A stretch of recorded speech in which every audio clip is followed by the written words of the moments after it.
Welcome to episode 5 of the Slab Sharks podcast. As always, I'm your host, G, and I'm joined today by another one of our Slab Sharks team members, NAV. How are you doing today? Hey, how's it going? I'm doing well. How are you doing?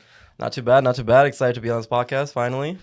Yeah, finally got you on, huh? I know I've been talking about you a bit Oh, yeah. on the previous one, saying how I want to talk to you about certain things. So we'll get into those things we want to talk about. Mhm. But before that, why don't you just kind of give a little refresher on how you became part of the Slab Sharks family and how we know each other, because we kind of go way back. So We do. Yeah. So we go back to 2018 when we went to law school together. We met in Ottawa. Yeah.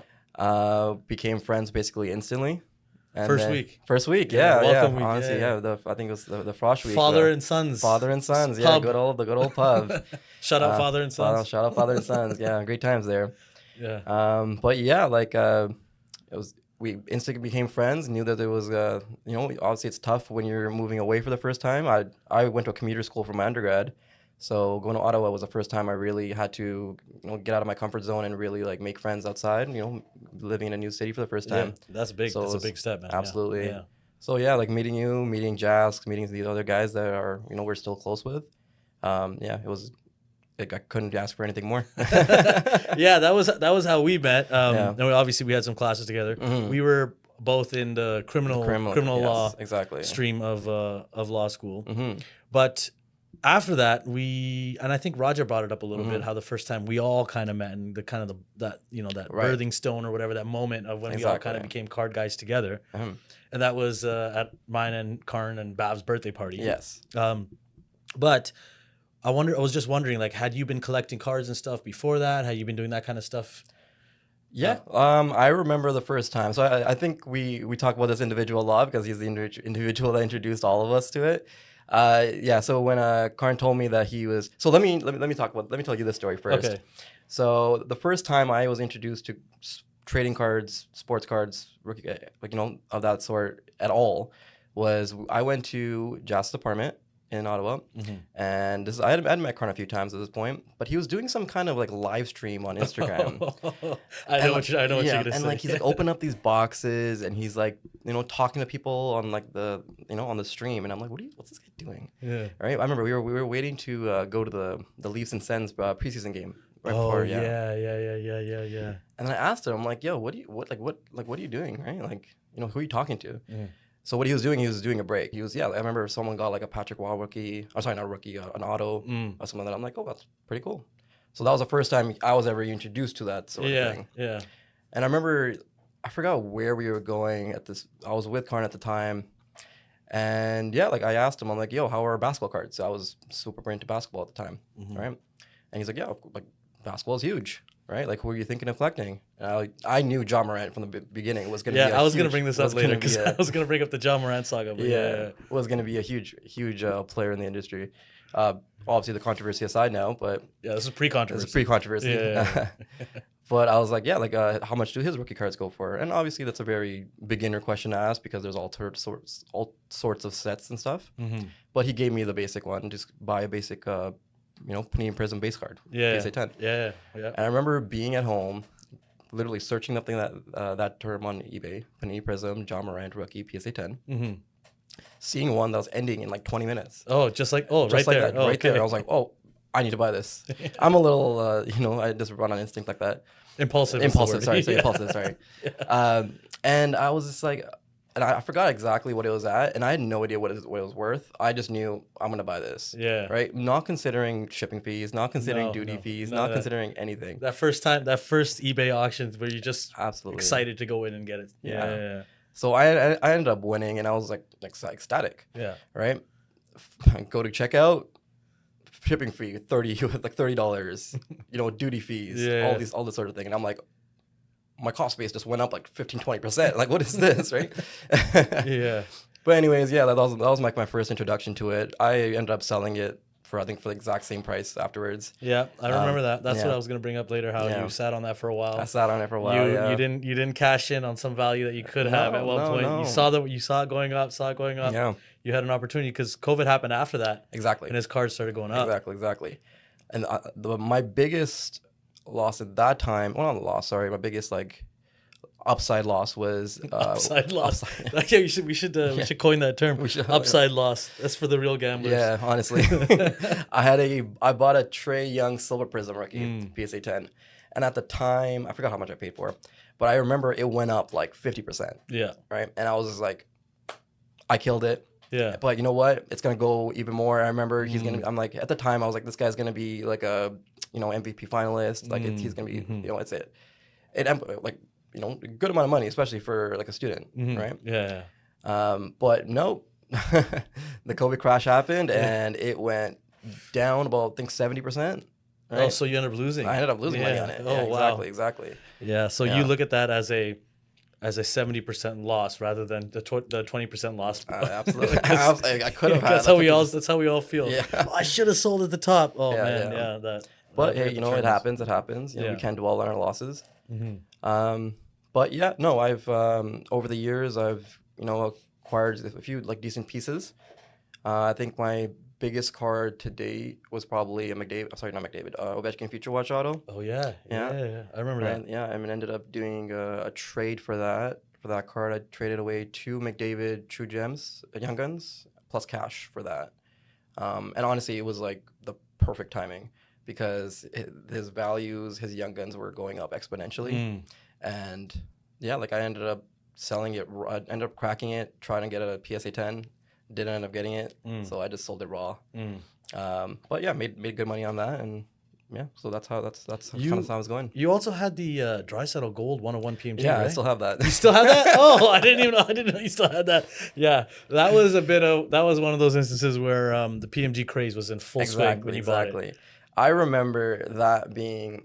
So I remember the Crosby going up on Golden, and I instantly was like, I should put the dry settle up, right?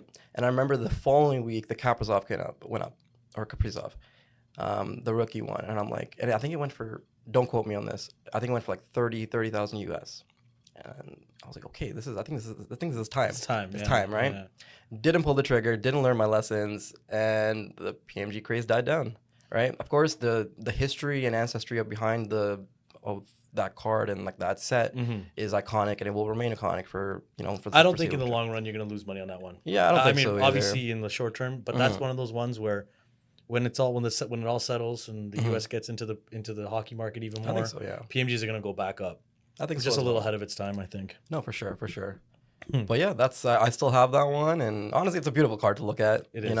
Just having it by my side, and just it being the only one in existence, you can't go wrong. Do you have it like displayed anywhere, or you just? It's in my basement. It's like it's on like one of those stands. Oh yeah. Okay. Yeah. Nice. Yeah.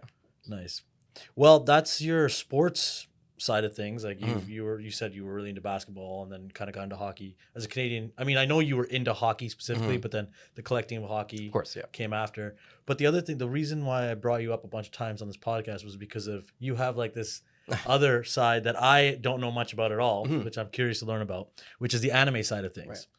And I think I used One Piece as the example, but just anime in general. That you have you've been like teaching me a little bit about the animes and about how like what to look for collecting cards and stuff like that. But let's talk about how did you kind of get into the anime side of things? So it was more of like a random decision I made. Like I used to watch like growing up with my cousins and stuff, they used to watch like those retro animes like Inuyasha and stuff like that. That's retro to you? Oh man, you're so much younger than me. Well, yeah, like that came on like years ago when I was like a kid, right? Yeah. So that's funny. Yeah, so randomly like, I think it was on Netflix or something. I randomly turned it on, and I kind of just got hooked back into it. And I think so I really got into watching anime again a few years ago, and I think it was Demon Slayer. I think it was when Demon Slayer came on Netflix, and I binged the whole thing within like I think the whole season within like a day or two. Oh damn! Yeah. That's a little thing. It's because they're 20-minute episodes. Yeah, so it's not hard to catch up. I mean, I also did that afterwards. After we talked about this, I did the exactly. the Demon Slayer Gauntlet or whatever. You just watch the whole thing on Netflix. Yeah, it's some crazy animation, great action, great storyline, and yeah, like that kind of put me back onto that path where I started watching anime again. I you want to watch, from Demon Slayer, Jujutsu Kaisen, One Piece, What about Attack on Titan, bro? Attack on That Titan. was yeah, Absolutely, yeah. absolutely, That one, absolutely. that one I Yeah, can relate to because yeah. I watched that one a little bit. That was a crazy, An crazy, amazing crazy anime. Yeah. Yeah. I know we're talking about cards, but I just wanted to like Yeah. I'll say this for our viewers. Like for those that don't watch anime and like are really like stuck on that train of like, oh, it's a cartoon, what's so good about it? Mhm. Like once you get over that, I truly believe this. I'm not trying to like, I don't, support any one anime or the other, but I will say like if you can get over that hump of it being like of the anime being just a cartoon, you are opening up an entire world of new possibility, like a new world of just like crazy stories, crazy heartbreaks from like to character development to action if you're into that. And it honestly is like one of the best pieces of television or shows that you can watch. Because I was one of those people to start where I was just like, I mean, I grew up watching like Dragon Ball Z and Of course, yeah. watching Pokemon episodes when I would come home from school and stuff. But I never really got into like anime, like anything that was not on YTV or whatever, or whatever other channel is, Yeah. Teletoon or whatever it was. Yeah. But once you guys started telling me like I gotta watch Attack on Titan, it was you and Cyrus, which is another one of our friends, told me that I gotta watch this Attack on Titan thing. I started watching it and it was really complex. It wasn't just like a There's cartoon. levels. It's like a full-fledged story. I got into it. I still have not been able to go with the Japanese version and with the subtitles. I'm still at that phase where I gotta wait for the dub to come out, because I'm just not there yet. I guess I don't know if everybody gets there, but I'm not there. Yeah. But once it blew my mind how like intricate the story was. It was actually like it was really good. Yeah, like I fully believe this. The best piece of television I've ever seen is probably Breaking Bad, right? Oh, Breaking Bad. I think so. But I will say this, from Attack on Titan has the story, character development, character downfall, heartbreak, everything you can possibly think of. Like my biggest WTF moment in television came from Attack on Titan, where I was legit like flabbergasted. I was not like I could not comprehend what I was watching. And I think I know what you're talking about. We won't mention it because it's a huge spoiler for the show. But I know exactly what you're talking about. But yeah, like it's like honestly, I think it's a great piece of it's basically a great piece of art to watch, and I think everyone should give it a chance. Well, yeah, I think a lot of people agree with you now too, because like even like One Piece has Netflix did the adaptation now, and I thought it was a really good adaptation. I haven't personally watched the One Piece anime at all. I know that there's like 3,000 to 1,000 episodes, 1,100, okay, something crazy, something crazy amount of episodes. I haven't watched any of it, but I did watch the Netflix adaptation of it, and I enjoyed it, the live action one. I thought it was good. It was entertaining. It wasn't anything crazy, but I really enjoyed that, and so it seems like the world is kind of getting their head around this as well. And now the One Piece cards are killing doing it, amazing, yeah, right? And that wouldn't happen if people weren't getting into it. Like, absolutely. Not just the people who were just anime guys, just like the general population is starting to get into these things. And those One Piece cards, I think, Derek, was it on our first episode that we ripped the One Piece, or was that just one of our random days where we just ripped the box of One Piece cards? Oh, yeah, we got the Sanji. Yeah, the Sanji secret rare. Yeah. Was that episode 1? I don't think we. No, it was the test episode. Oh yeah. We have some secret test footage that might come out in the future, but yeah, the One Piece. Oh yeah, we opened it. The art was like crazy on those cards. Yeah, it's just like I was blown away by the artwork on those cards and how well they are put together. And it seems like whoever's manufacturing these is doing a really good job keeping their blades sharp, because these cards come in like perfect condition. They're clean, yeah, absolutely. If you get a card, it's like almost, if you pull it right out of the pack from a box and send it into grading, you're gonna get a 10 most of the time. That's the hope, yeah, for sure. That's why people send it to now. A lot of people are saying to Beckett, try to get black labels. Oh yeah, black labels. Yeah. And then I actually started noticing the industry getting towards this as well, was when we started getting all those One Piece cards into Slab Sharks here, the competition ones, all those graded competition ones. People play the One Piece TCG and they win those cards as prizes. And then they were coming here and they were selling for crazy amounts. What was the most expensive? That Luffy one? That was a Luffy serial number. So that came. I'm not sure exactly who was awarded that. I believe it was a tournament winner. Yeah. Winner or second place or something? Runner? No, it might have been winner. I think it was winner. Yeah. I'm not too sure exactly who was awarded or where they were awarded, Yeah. but they're out of, I think, 900. And they're serialized. There's only two right now. There's only two serialized cards. There's a Shanks and there's a Luffy. The Luffy, I believe, is worth more. It's like the Holy Grail right now. Mhm. If you can black label that, that's considered the Holy Grail. And not to like hold you to any kind of Yeah. like exact values, Yeah, or whatever, yeah, of but course. like, are we talking like close to 10,000? Yeah, like I believe the PSA 10s that we sold for went for like around like 10 to 12 around, and they were like Yeah. slowly going up. Yeah. I think the first one we sold was like 8,500. Yeah, and possibly. then, Yeah, it around went, and then there. it went higher. It went to like Yeah. 11,000. Yeah. We had like a few months where we would consistently sell, I think, like one every 2 weeks or something Yeah. like that. So we saw like the uptrend. Yeah. But yeah, like in terms of the game, I don't know too much about it, exactly how it's played. But the art is absolutely amazing. And like just seeing like these characters and like, so I'm a big fan of the leader cards. There's a little inscription on the bottom if they're a leader. Yeah. And I'm slowly starting to collect the ones that have their entire group with them. So I don't know if you guys know, there's the PSA magazine currently had the July edition. Yeah, that's right. The July edition Yeah. had the Luffy. Yeah, the Luffy. Yeah, Yeah, yeah. exactly. And that was the first time that Luffy had his entire crew, like his the Straw pirates, Hat the Straw crew? Hat crew, Yeah. all in one card, right? So those are the kind of cards I collect, and there's other ones as well. Like there's like, some villains and stuff like that. They all have their own crew, and then they all have their own card. So those are the kind of, they're not really expensive at all, No. right? Not too, well, relatively, but Yeah, relatively, yeah. Relatively, yeah. But yeah, they're amazing artwork, and honestly, it just really brings you back onto the show, like it, for fans like me. And obviously, they have their own purposes for the game. Mm-hmm. But yeah, like it's good fun ripping for sure. Yeah, I mean, it's definitely. I don't know if like me watching the adaptation of One Piece got me more interested in the One Piece cards, Mhm. or just seeing the cards themselves got me more interested in these One Piece cards, because it's just I bought a few boxes of them, of the Wings of the Captain ones. That's the one we opened as well, Derek. That's the one we opened, the Wings of the Captain, and I bought like 3 of those boxes pre-order. Right. And I just brought one in to do the test, and it was just so amazing that I ripped another one. Mhm. So I ripped 2 of they're those fun, boxes, man. and I bought those not to rip them, because I Yeah. just bought them because for the value, to hold on to them and forget about them. But it was like addicting just to see all the artwork, see all the different characters, see all the alternate arts. I got a couple pretty sweet alternate arts. Just we sent it in a couple in together actually for grading. Yeah. Yeah. So I think the industry, at least in terms of the collector's perspective, this is just a start. No, I 100% agree. Like we're seeing so many different animes now that the cards are getting. I mean, obviously, Pokemon cards have always been massive. Always. Yeah, and they always will be, and they will be the king of the TCG market for sure. But there was that time when Pokemon was starting to come out, and people started collecting the cards.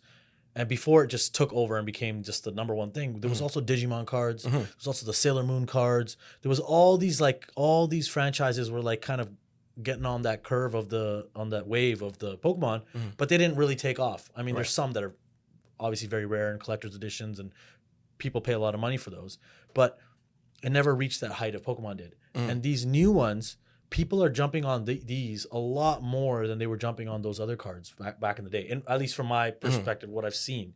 And it's kind of exciting that we're going to probably get a lot more, like even like Disney, obviously, we know Lorcana is huge. And it just, now that it's here, now that Lorcana cards are here, it seemed like a no-brainer that they should have been here for so long. Everybody loves Disney, at least at some point in their life. Maybe not everybody, but I would say a lot of people love Disney. It's such a successful franchise, and trading cards are such a successful, media. And it just seemed like a no-brainer. And obviously it exploded. Absolutely. Right? Lorcana is just crazy. There's no doubt about it. Can't buy it anywhere anymore. It's just gone. Trying to buy like any first chapter stuff, good luck. You can't find anything. Although Derek's been kind of lucky with some Lorcana stuff. Yeah. But it's just so crazy, man, that this TCG revolution, almost secondary revolution of all these new ones. I think I'm just like, from just the show perspective, like I'm just glad like people are getting more into it. I know like Karn's been getting more into it, and like he's like been like sending cards like, oh, like like look at this card, right? Like it's like the tournament winner Zoro. It's like one of like the most coveted cards out there. Oh yeah. Like we had one of those come into the CSC show recently. He black labeled it and he showed me it, and I was baffled. I think it's a pop 4. I think it's worth like $40,000. Damn. I remember I tried really hard to try to get that into consignment. He was very interested. He came up to us. But of course, like that's his baby, right? That's his pride and joy. Yeah. It's hard for people to let go of those cards, like, Absolutely, especially so young in the game. Like he hasn't been holding that for a long time. He just got that black label. No, exactly. Recently, right? Yeah. They're not like hockey young guns or anything where there's like hundreds and thousands of them. Yeah, tens of thousands. Yeah. Of them. Yeah. No, it's kind of crazy, man. We definitely have been seeing a CSC show. I mean, it seems to be also, shout out to CSC show guys, shout out Jason. But we start that show seems to be having a lot of the TCG stuff. Like there was so much of it. Absolutely. There's obviously there's still some sports stuff and everything like that there, but that's another example of seeing how this TCG stuff is exploding. They did that Worlds Collide show. Collide, yeah. Yeah, with all the cosplaying stuff. And their next one, I don't know if this is a spoiler or not, maybe I won't reveal it, but all I know is that from what I've heard from Jason is that it's gonna be amazing, insane, next level stuff. And it's just another he's done an amazing job growing that show. Yeah. I remember going to I think one of his first ones, it was like 10% of the size of what he is now. Yeah, it's quick. Yeah, he's done great. Him and his team have done very, very well. I should say him and his team. Yeah, I keep shouting him out, but there's a whole team over there. No, for sure. Yeah, great team. Yeah, no, that's cool. We did that. So what do we have here? Oh, the tag cards. Yeah. So what I have in my hand right here, and we'll put it on the screen as well, is the custom tag cards. So we did these. We have a collaboration with Tag now. We brought this up actually in the first episode. I don't know if you remember, Derek, or no, I did it with Chris. So many episodes now. Wow, I feel like a bona fide podcaster. No, I'm just kidding. But yeah, so we have a collaboration with Tag now where you can get these done, and this is me. I don't know if you can tell, but this is a picture of me that has been immortalized now, and I'm going to say immortalized in a beautiful Tag slab. And with my name on there and everything, and I think that this is super cool. And we have one of yours as well. We have the NAV Deep as well. I think not only are they they look good, but I think this was a brilliant idea from Tag. I remember being at the show, the last expo, the Toronto Expo. And people being like, "Oh, I'm gonna get one for my dog." Yeah, exactly. Yeah, that's the other thing. So these, you don't have to just get these for yourself. No. You can get, and as I have put an order in now for each of my nieces and nephews. I have 7 of them, so it's a lot. But yeah, you can get this for anybody. You can get it for any kind of pose you want. We've seen some people with their hockey equipment, and it looks like a legitimate hockey card, right? And now it's immortalized and it's in a tag slab. There we go. And we know how beautiful these tag slabs are. Yeah. So just to let everybody know, we do have a promotion going on now with Tag, where if you use the code SLABSHARKS on the Tag website, you get 10% off on these. And I'm actually not even sure how long this is going to be going for, this promotion. So if anybody is interested in getting any of these made, you should do it now. It's a great opportunity to do it. You get that 10% off, and you get to have this sweet graded card of your own face or your dog that you can keep, and it's beautiful. So it really is I don't know if the picture or the video can even do it justice. The way the light shines off of it, it's very, very nice. It's this one is a blue, and you have it. I believe you have a choice as well of what color scheme you want. So this is the Oceanic holographic. I think this was just a special Slab Sharks color. I don't remember if it's one of the options still, but I believe it is. But it should be, but something like this, and it looks amazing. So just go to the Tag website, and then at the checkout, just use the code SLABSHARKS, and you'll get 10% off on these beautiful personalized cards. Also, we also have the kiosk here in the office. We do. So if you do come in for a consignment and you have booked a drop-off appointment, you can get it done right here in the office as well. Or just give us a call and say you're coming in, and we'll bring you in, and we'll do it here in the office, and you can get it done all from here. You can even get the picture taken at the kiosk. So, yeah. Just a little sidebar there. I saw the card sitting there. I just wanted to talk about them again because I'm just so for sure. so proud of this. So proud of this this collab. I mean, because we love Tag. Oh, of course. Right? Yeah, it's It's great. Yeah. Great company, great guys. Great guys. The Cook brothers are amazing. Yeah, those guys are great. And did you see their new promotion for the Burbank show? I did with yeah, Curry. with Yeah. Steph Curry. Yeah. That's something, man. That's something, That's man. something. That's so crazy. Such a cool idea. Yeah. That your VIP ticket is actually just a limited serialized Exactly. Steph Curry card. Like the fact that no one thought of that earlier, right? Maybe okay. I mean, maybe it's somewhere out there, and I haven't seen it. But this is the first time I've seen something like this, Same with me. and it's brilliant. It's a brilliant idea, and that's your ticket to get into the shows. Your VIP ticket. That's so cool. Yeah. And then you get this piece like this. One of them is a 101, right? Oh man, that's cool. So we're not associated with that part of the tag, but you guys should also check that out. See if you get some VIP passes for the Burbank show. Exactly. And you can get yourself a limited Steph Curry auto, Steph Curry fingerprint. He's got fingerprint cards in there. Yeah, and they're all in tag slabs, and that's your VIP ticket for the show. Little tag sidebar there, it was good. Those guys are great. Love working with them. And back to cards, other cards. Yeah. Now back to Slab Sharks cards. Yeah. We have some cool stuff this year. We week, right? we got some. So for those that don't know, I'm one of the catalogers at the company here. So I one that oversee and make sure everything's titled properly. So if you have any problems, you know who's to blame. I'm just kidding. So we do have some some pretty nice stuff here. We only have a few. We don't want to reveal too much of the goodies just so soon. But my personal favorite is this one right here. Oh, we're going personal favorite first. This is a Shea Gilgeous-Alexander Panini National Treasures RPA out of 99 BGS 9. Huge card. Yeah, that is an incredible card. SGA. Yeah. So for those like I always knew that this guy was gonna be great. Like he's not just because he's Canadian. In his Clippers days, his shooting efficiency, he was gonna there was no doubt that this guy was gonna be a good player.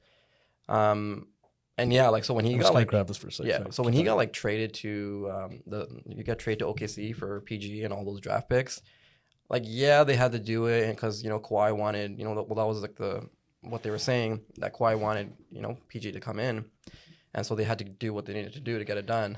That was one of the wildest trades. Yeah, now PG's gone. Yeah, one of the wildest situations for. Yeah, and look at him now. He's probably one of the he's an All NBA player. He's gonna represent us in the Olympics. He's the best player in that tournament. Yeah, in the Olympics. He's gonna be the best player at the Olympics.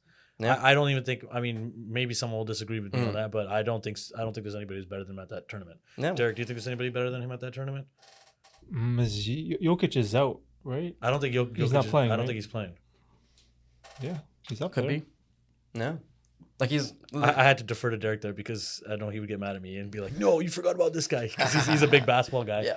So he can always correct me. I know the U.S. beat Serbia, I think yesterday or the day before. I don't know if that means that Serbia's out. I haven't really kept up like that. But I know they won the US won a game. No, I don't think. But I don't think. I don't know. Yeah. Maybe we should have looked that up before. Maybe Derek can right now. So is Jokic in or not?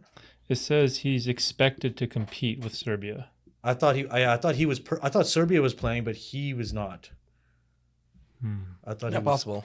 But anyways, I think in my opinion, he's at least the best Canadian there. For sure. Yeah. And you can make your arguments who you think is better, him or Steve Nash. But I think when everything's said and done, this guy's gonna be the greatest Canadian basketball player of all time. Okay, that's a different conversation. Yeah, that's a whole different time. You think in history he will go down? No, what do you think? You gotta put it down. You gotta put it down right now on camera. Do you think he's gonna be regarded as the greatest Canadian basketball player of all time until someone else comes after? It's tough, right? Because Nash's 2 MVPs, there was a lot of controversy. Be like, who should have actually won if you looked at stats? But then you got to think about it's not just about stats.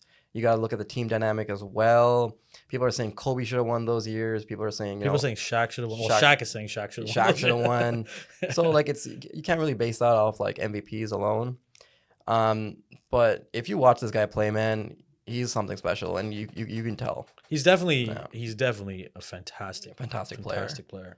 But it's a bold statement to say that he's going to be the greatest of all time. The greatest Canadian. Greatest Canadian. It's him or Steve Nash, really. So it's up for debate, right? Let us know in the comments. What do you guys think? Him or Steve Nash? When it's all said and done. Get mad at us for forgetting somebody here who's like, well, you guys are forgetting Andrew Wiggins is the best.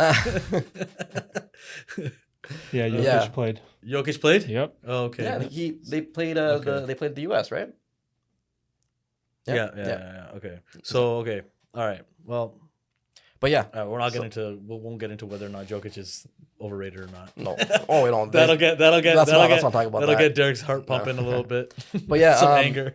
For all the viewers, this is going live this Thursday. By the time this episode goes up, it's probably It's going to going be live tonight. Oh, sorry, yeah. So it's going up tonight. So yeah, So you but will see it. you will see it on live. Yeah. Yeah, get your biz in. What do we got next? Let's go to some hockey. Hockey. Everyone knows this guy. Who's that? This is our boy McDavid. This is Who's McDavid? Best hockey player ever. Best hockey player ever. I heard Sidney Crosby's better than him. That one, That one rubbed people the wrong way. Yeah. But hey, getting mad at me. It's gonna be one of those things, right? Yeah. But no, definitely one of the most skilled players, if not the most skilled player of all time. This is a Connor McDavid auto from the cup, and it's a black foil 1 of 1. So yeah, like it's only one in the world from this year. It's from 2021, the cup. Yeah. Yeah, this is a big one as well. It's one of my personal favorites. Anytime you have a 1 of 1 beside McDavid's name, you know that's going to be a money card. Absolutely. We're thinking in the thousands for this one, right? I believe so. Yeah. That's what I would assume. I would assume it'd be somewhere in the thousands for this one. Yeah, great card. It's a great card. Yeah. I mean, it would have been even greater if he won the cup this year, but yeah, I mean, that's a whole nother. How does that come up in every podcast? Either we talk smack about Florida or we talk about McDavid some way. McDavid be better than Crosby. Sorry. I'm okay with talking about. I got to cut you off before you bring that next card in because I have to clarify this. I did not say that McDavid's career is better than Sidney Crosby's. I said that I believe he's a more skilled hockey player at the moment. People are going to still hate on that. They're going to still say it's all right. He's not. Yes, Crosby's got a better resume. But as I said in the previous episode, once you have that first cup, that takes away a huge argument about. I know Crosby's got 3, but McDavid, you can't. I find it crazy to believe that people don't see or can even think I'm crazy for saying that McDavid is more skilled than Sidney Crosby at hockey. There's just never been anyone in the league that does what this guy does on the ice. But anyways, that's for you guys to yell at me again about, but we'll see what happens. Hey, everyone's entitled to their own opinion. Everyone's entitled to their own opinion. It's all good. All right, let's bring up the next card. What we got next? We're going to go jump back into basketball here. This is a Kareem Abdul-Jabbar from Eminence. It's a Diamond Dynasty quad diamond auto. And it's out of 10. This is a nice card right here. Kareem Abdul-Jabbar auto quad diamond. Oh. Yeah. From his Milwaukee days. I don't know. I'm trying to get the glare out of there. So that's the Kareem on the auto, and then I don't know if you guys can see the 4 diamonds there. Yeah. That is a nice card. And this is like one that I just randomly came across while I was like just coming in here today. Okay, and I was like, oh, this is gonna be something good for sure. Yeah. So yeah, I thought I could share that one. I feel like you don't see this one every day. Kareem Abdul-Jabbar. That's a cool card. You know, I was at the office the other day, and I was watching the new Ice Cube interview on the podcast. I forget which podcast it was on. I was just on in the background. And the podcaster asked him, who's your top 5 Lakers of all time? And Kareem Abdul-Jabbar was not on his list. Who was on his list? Do you remember? His number 1 was Magic. Then he said he said it's the number 1, and then the next are like kind of, I don't know if they were in order or not. But the first one he said was Magic. Then he said Kobe. Then he said Shaquille O'Neal. Then he said, oh my God, I don't even remember who he said next. Jerry West? No. Jerry West was maybe Jerry West was the 5th on the list.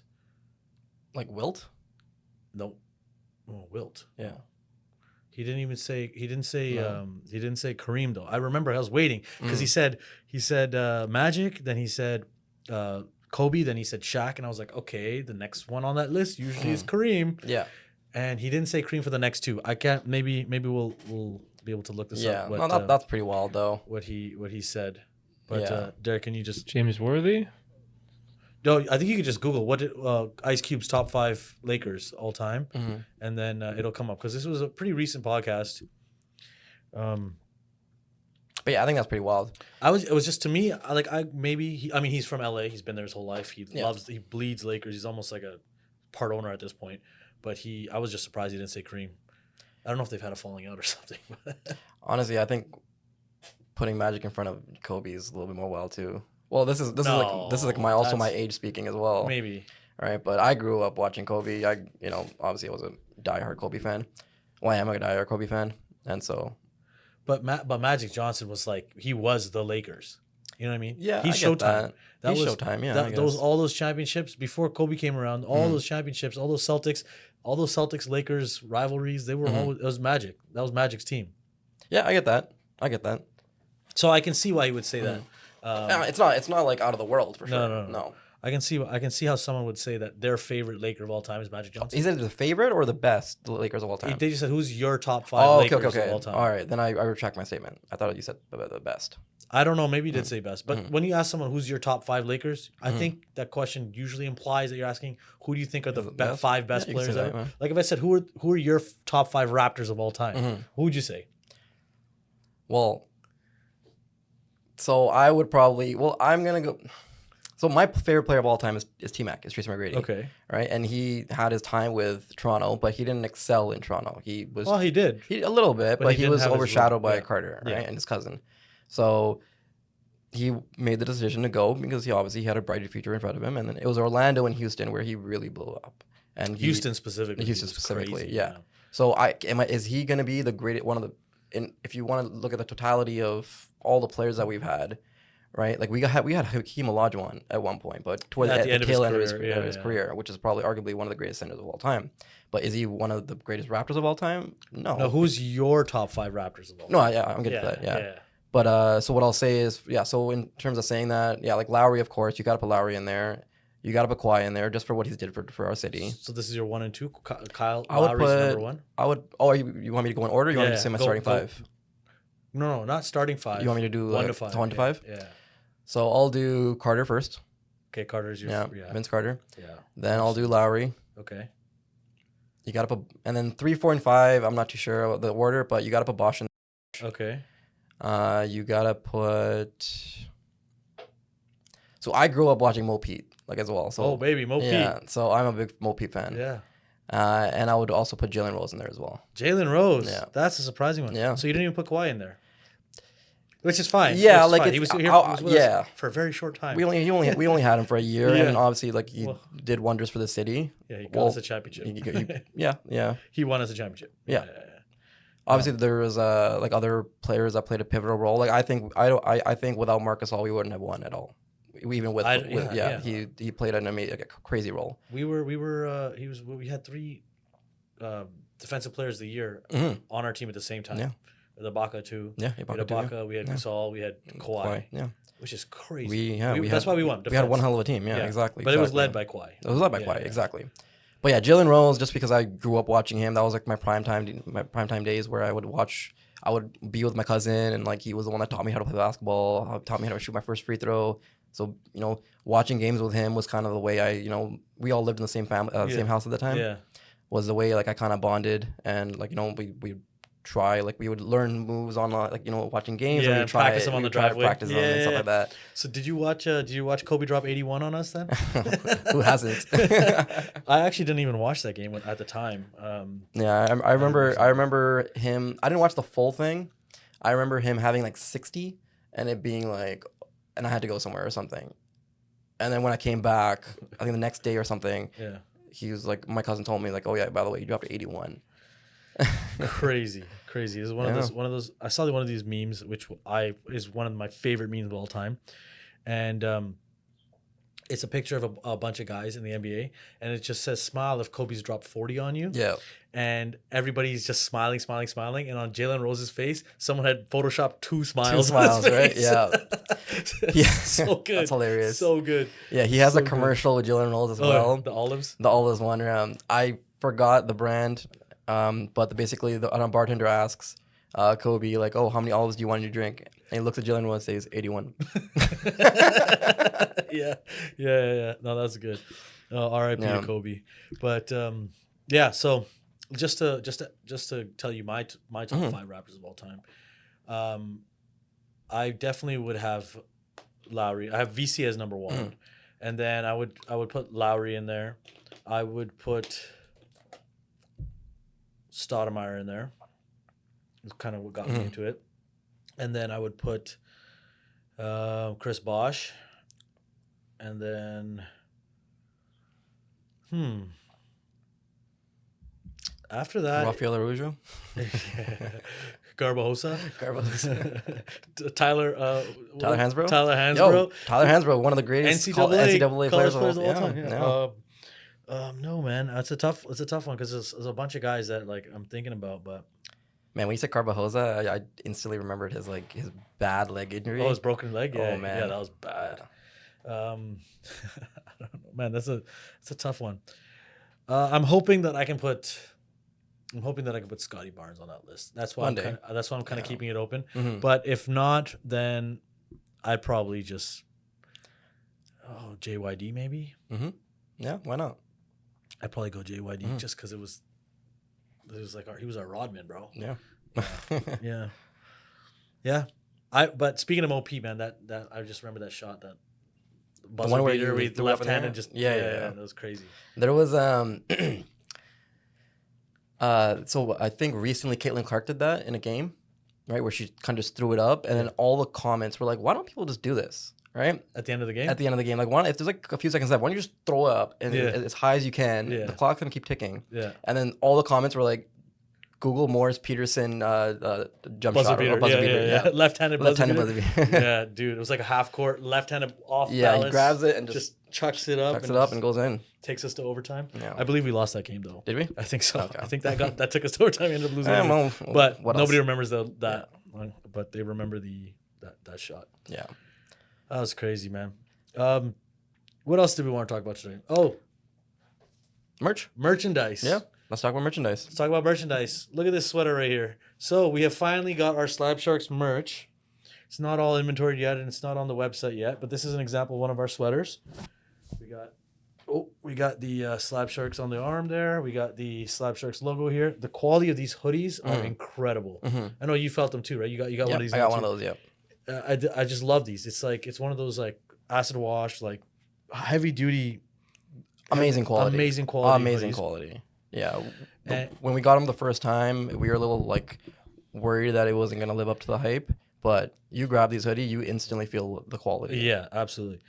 And if you want to know how you can get some Slab Sharks merch, so the way we have it set up is we have the shark coins. I don't know if any of you consigners have been noticing that on your app when you consign with us that you are awarded shark coins after your consignment ends based on the value of the items that you've consigned with us. And our merch store is going to run off of these shark coins. So you will be able to redeem things such as these hoodies. We got T-shirts. We also got some tag rating credits going up there, I believe. We also have a few other things that I maybe won't announce yet. But for now, the merch will be up there. Different styles of hoodies, different logos, different things. We got the established in 2022 Slab Sharks. We got the logo. We got the S. We got the buy and sell your cards quick and easy. We got that shirt as well. So there's a lot of stuff on there. You guys can check it out. And I believe by the time this goes out, the merch store may be live. We're still in the process of inventorying everything, so maybe not at the time of release of this podcast, but it will be there soon. Now we have the actual merchandise; it's coming, and I'm excited about this, man. I'm just gonna be getting as much of this as I can, and it's gonna be my wardrobe everywhere I go. I'm just gonna be wearing hoodies. I mean, I'm wearing a hoodie in the middle of summer. Yeah, I know I'm sweating a bit, but it's just so comfy. It's just I don't blame you at all. Yeah, they're great quality shirts. And you guys will get a preview of various different merch items every week on the podcast because I'll be modeling it for all you guys. Just an excuse so I can keep getting it. Exactly. I don't have to earn all those shark coins. I'm kidding. I'm earning them just like you guys. I believe that was everything we kind of wanted to chat about today. Yeah, Derek, how much time do we have? We're good. I think we're good. Yeah. All right. We were thinking about possibly ripping some packs, but we'll save that for. We'll save that for next time. Yeah. We keep teasing that. We're gonna keep doing that, but we will do ripping some packs next time. All right, guys. Well, thanks for tuning in to episode 5, and hope you guys enjoy the rest of your day, the rest of your week, and we'll see you soon. Appreciate it, guys. Peace out.